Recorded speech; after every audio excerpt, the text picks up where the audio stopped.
Ada customer beli power sprayer engine brand daripada Ogawa ni.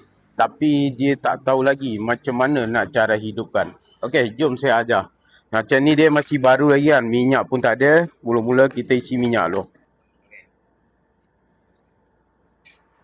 Okey, kita isi sikit je sebab kita nak try, nak tunjuk macam mana cara on dia. Okey, kita tekan dekat bawah ni.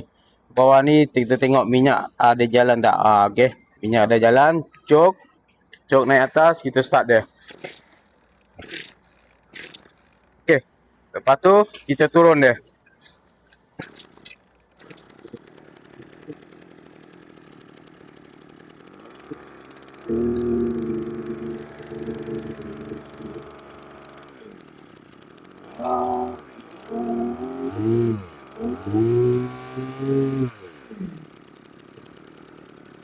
Nak tutup dekat sini.